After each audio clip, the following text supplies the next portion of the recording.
All right, let's get it. I am Savvy Mike, and this is I Am Savvy Mike TV, and we got some beef brewing. I love it when beef brews. Pause. Pause. But either way, apparently Maino and Hassan Campbell have been having a back and forth during this weekend. Now, while I wasn't really active during the weekend, we're back at it now, and so we're gonna start fresh. Hopefully you caught the Maino response. Hopefully you caught Hassan reacting to look. I've been following it. I just ain't clicked the look. I try to make sure I don't want to flood y'all timeline every day. You know, I know I'm the last guy you might want to see on your fucking YouTube feed, but it's okay. It's okay. It's okay. Either way, I rock with you if you rock with me, regardless of it. I've been paying attention. Hopefully you've been paying attention to this. There's been a lot going back and forth. Maino challenged him to a boxing match. Hassan accepted. I'm going to give you the cliff notes. Hassan accepted, and apparently Maino turned down the boxing match. Let's listen. Jermaine, first and foremost, man, I don't know why y'all content creators out there, y'all YouTubers, y'all want to see me lose so bad that y'all sending out misinformation, false information. Maino ducked the fade. Maino ducked the fade. If you don't believe me, just reach out to Hocus for a Fifth. I'm from Castle Hill. I'm from Soundview. What, you want me to put up the screenshot? The boxing committee was trying to get in contact with Maino, and Maino said, no, we'll take it to the streets on the street corner. Now, see, here's the thing, Maino, right? You got live wires around you. No ifs, ands, and buts about it. I got live wires around me. We meet up in the corner in the streets, and with the caliber of niggas you got and the caliber of niggas I got, neither one of us is going to have a career no more. Neither one of us. We already know that. The only reason why I called you out for a fair one, Maino, was because the things that you industry niggas hide behind is the fact that y'all say, I'm outside. Maino, you have no choice but to be outside. If you do not go in them clubs and collect that little $2,500 that they paying you to get on the stage, if you don't go outside, there is no more career for you. The music industry is over. You gatekeepers and you niggas that party with the gatekeepers, y'all let them close the door on everybody else. The door has been closed to the industry. There is no more money coming through the industry. So you dudes have to be in the club looking stupid at 50 years old. Now, let me correct something, right? Because y'all twisting my words. I never said that you can't perform rap at 50. Jadakiss bodied the whole Dipset on the verses and had half of America going crazy. That was the illest. You can still, I guarantee you, listen, I put my life on it. I put my life on it. If Busta Rhymes hit the stage and perform live at the Super Bowl, it's probably going to be one of the best performances you ever seen in your life. You know why? Because the nigga is animated and he performs for the crowd. You dudes stood on a stage, 30 deep, looking dusty, performing a song that nobody was singing the lyrics to. You so outdated. You got new music. Personally, one of my favorite songs, besides the yellow tapes that you did with Uncle Murder, was Jermaine. That song right there is hitting. I like Jermaine. I like that song. But you standing on a stage, right? And you performing. I'm saying that the performance looked whack. It looked disgusting. And niggas on the stage it made me want to throw my Peles and my Avorexes in the garbage. Because when all of you niggas stopped wearing Peles and Avorexes, I was the only one still wearing it. For 10 years on social media, I helped them shits to come back. And then when the Harlem niggas started wearing it again, and shout out to Dice Pesos be looking fly in his shit.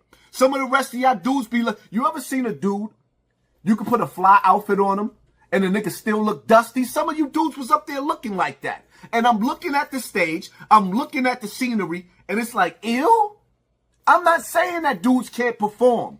I am a fan of hip-hop. I come from the first family of hip-hop. This is why y'all shaming me. Africa Bambaataa. Maino, you victim shaming. But here's the thing that's confusing me, Maino, about you victim shaming and you gay bashing. You're gay bashing, right? The thing that's confusing me is that another victim that's been antagonized, allegedly, and blackballed and pressured into sexual acts with a man is Little Rod. Little Rod comes out and tells his story about what Diddy did to him. And the first thing you did was come to the rescue in the aid of a gay man, P. Diddy. And I don't understand that. You sending mixed signals because you party with Diddy with your shirt off out and your nipples out. You be at Diddy's parties with your shirt off and your nipples out and baby oil all in his bathroom. And you went to the radio station and you went at Little Rod on the radio station in front of the whole world, protecting a gay man, but you on the internet bashing me for what Africa Bambaataa did to me as a child, my nigga? How do you explain that? You are confusing. Then you got niggas on the internet, like, I don't even understand. Are you for the gay community? Or are you against the gay community? Because you see me home with my wife and my kids all the time. That's why y'all say he don't be coming outside. We don't never see that nigga because I'm always with my wife. But the nigga that you defended is always with boys to men. Boys to men. ABC, BBD. The nigga that you hanging out with, he used to go to sleep and wake up in the same bed with Usher. This is my confessions. Rumors had it Usher had to go to the hospital because P. Diddy let it burn. But that's what you defending. So you sending out mixed signals, my nigga. I'm a little bit confused. But Maino, you supposed to be smarter than that, Maino. Maino, you know there's a lot of dudes that went through what I went through in the streets. That's why, how Jay-Z said, broke niggas don't want no cash. They just want to kill. That's why. Because they can't tell the world. Because men like you shamed them. And then you got the audacity. You had the nerve enough to get on YouTube with help and try to jump me. Maino, you right, I do need counseling. You brought a commissary counselor to the ring? Instead of you reaching out to Angela Yee or the Breakfast Club or some of them dudes at the radio station and getting a real counselor and saying, yo, Hassan Campbell, I'm giving you an invitation to come on our platform to sit down with this counselor so we can figure out what's going on with you. Maino, you was in a position to reach out to me and say, yo, we're going to get you some real help. You went and got me a commissary KSAP counselor, a jailhouse nigga? Are you serious? When you in a position to actually help change my life. Maino, you in a position to help change my life and 1 million other victims. You could have really went and got a counselor. You have the power to go get a counselor. But instead, your ego is in the way because you realize that my number one beef and what I stand for, which I try to confuse my message, is because the streets take daddies away from their babies and lead them to the penitentiary or early grave. And this is the reason why dudes like Africa Bambaataa can do the things that he did to me as a child. And then I got to keep silent and I got to wait till I'm a grown man to tell. Because he had dudes around him that was like you, that got busy. I'm not saying that Maino don't get busy. I'm just saying that there's a chink in your armor, my nigga. Like Rod Diggs, for example. How you lying? You think you can't erase history. Rod Diggs made a song the same way you made rumors, dissing the whole industry. Rod Diggs said that he heard that you ratted. That's what started the beef. The song is still on the internet, my nigga. And that's where y'all beef started. Rod Diggs beat your brother up in the bathroom. He knocked your brother out in the bathroom. Your brother was in the bathroom. Rod Diggs walked past you in the club. You went to go retrieve your brother. He went out the club.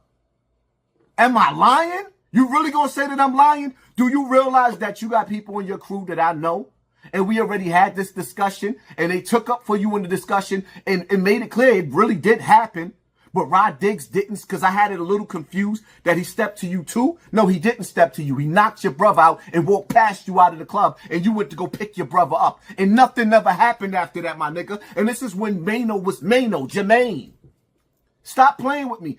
Maino, do you realize that Pretty Black is angry that you getting on the internet and you denouncing that fight happened between you and him in that club? Do you realize that he's mad? You know that night when he set it on you and you thought he snatched your chain, but your chain came off inside your shirt and you still had your chain? Do you realize that there was niggas there that I know that was there? Do you know that, Maino, do you know that I spent a lot of summers in Coney Island? And those Coney Island niggas know that you told? Do you realize Pretty Black is tight, Maino? He's upset. He's not feeling the fact that you're lying. You told, my nigga. But it ain't even about that. I don't even care. I don't even care about that. It is what it is. The bottom line to it is, I got a problem with old dudes misleading the youth. That's why you don't see Big Daddy Kane no more. You think Kane still can't rap? He's still performing. Warm it up, Kane. Warm it up, Kane. Warm it up, Kane. You think I wouldn't go to a concert and watch Big Daddy Kane? Come, get some, you little bum. You think I wouldn't watch Rakim? Follow the leader, Rakim say. I'm the microphone fiend after 12. I'm worse than the gremlin. Feed me hip-hop and I start trembling. You think I wouldn't love to see KRS-One on stage even though he broke my heart? The bridge is over. The bridge is over. You think I wouldn't love to see these dudes perform? I'm not saying that you can't rap at 50. I'm saying that you dudes are the oldest young niggas on the internet. And let me address you, internet dude. Matter of fact, Maino, you know one thing I love that you said? Maino said, I didn't say, well, actually, I've been saying this, but Maino said it too. And I just watched the reel. Maino said, one thing I'm not doing is addressing a nigga that still lives with his mother. Maino, you 110% right, but I'm going to elaborate on that even more. Not only am I not addressing a nigga that still lives with his mother, I'm not even addressing a nigga that still lives in the same neighborhood for the last 40 years. If you still live in the same neighborhood, you didn't even venture off to different states, cities, towns, boroughs. You still living in the same neighborhood? At 40 and 50 years old, I'm not arguing with you. I'm not arguing with you. I didn't come up on this internet with 1,000 different niggas to beef with you, Maino. I came up here by myself. You doing videos with a bunch of different niggas because you ain't got no confidence in yourself. But I understand because you looking at the numbers and you seeing within 24 hours, I got almost 100,000 views, 94,000 views. And within 24 hours in this discussion, but then we go to your YouTube page. You've been in the game for 20 years, rock stages and performed with some of the best of the best. And then I go over to your YouTube page. It's safe to say you was defeated by a YouTube nigga. And all you dudes out there running your mouths and the little slick shit y'all saying, listen, let me say something to y'all, right? To you content creators. It doesn't matter how long you've been on YouTube. But if you've been on YouTube for 3 years, 2 and 3 years or better, 2 and 3 years or better, there's no excuses for you, my nigga. When I came on YouTube, I surpassed Doggy Diamonds. No disrespect to them. It's just what it is, what it is. I surpassed Doggy Diamonds. He was on YouTube longer than me. I surpassed Gully TV. He was on YouTube longer than me. I surpassed Sonetta. I surpassed Queen's Flip. I surpassed everybody. Even like brothers like Brother Sanchez. And as a matter of fact, Brother Sanchez hollered at me. I think I might be wanting to do some content with you. It's time to bring some of the intellectual minds out. Yeah. So when niggas be sitting up there talking about, oh, the only reason why niggas is shining because they've been on YouTube longer than me. No, I keep myself relevant. And you know why you niggas ain't growing? All you niggas on YouTube, that Maino don't even respect you niggas. He don't even, listen to how he talk. If he's talking down at me and I'm successful, some of you niggas ain't even making $3,000 a month off of YouTube. What you think he think about you? I'm not even, yo, if you niggas don't make at least $10,000 a month off YouTube, I'm not even addressing you. If you don't have 100,000 followers, if you've been on YouTube for more than 2 years and you ain't got 100,000 followers, I'm not even addressing you. I'm not even addressing you. Y'all niggas is the jealousy that's spewing out of you niggas. The reason why YouTube is failing now and everybody's numbers is going down, because all of you niggas came in a lane that I created. I brought more niggas on this internet than anybody in the history of YouTube. I influenced more in YouTubers than the history. And let me say this, Maino. YouTubers, content creators is making more than you rappers. The rap game, content creators is making more than you rappers. That's why you see niggas like Cam and Mace doing it now. Gilly been doing it. Now Wallow out here killing it. That's why you see all the football players and every athlete and rappers, every battle rappers. I'm Big Math Hoffa. I birthed you, nigga. My crowd made your audience. Now you running around, you spreading. I ain't gonna even go into you, Math. Shout out to that young lady you took to get ice cream. We just went to go get ice cream. You got a whole real victim out there that you took to get ice cream. You can't produce not one person, not one woman, man, or child that I did anything to. But you?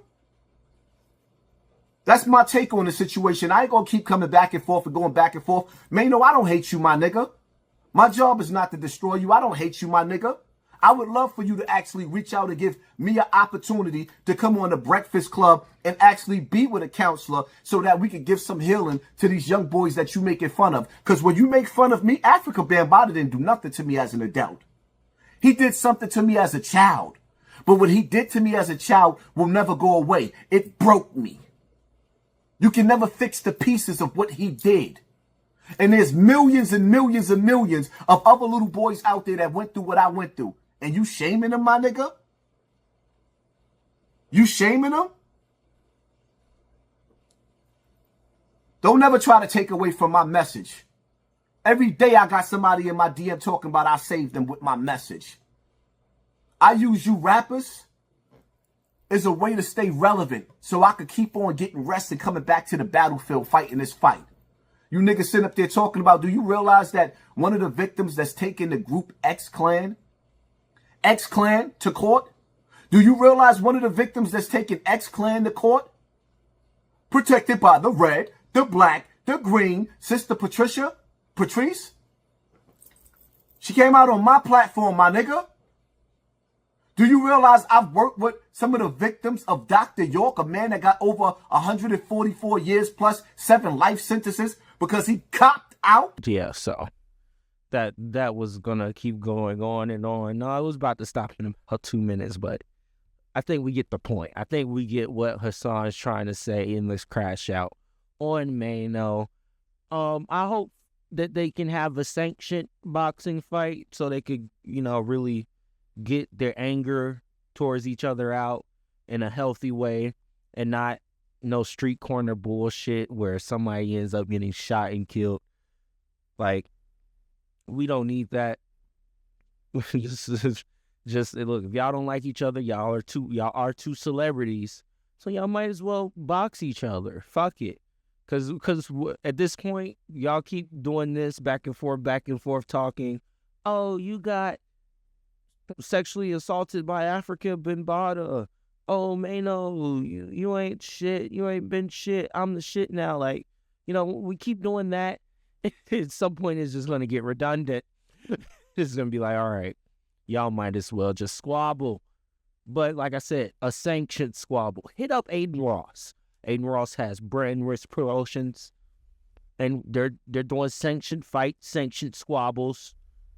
Hit him up, and y'all can get y'all a squabble going and hopefully make some money as well. Anyways, let me know what y'all think about this situation in the comments below. I am Savvy Mike as always, and this is I Am Savvy Mike TV. Peace.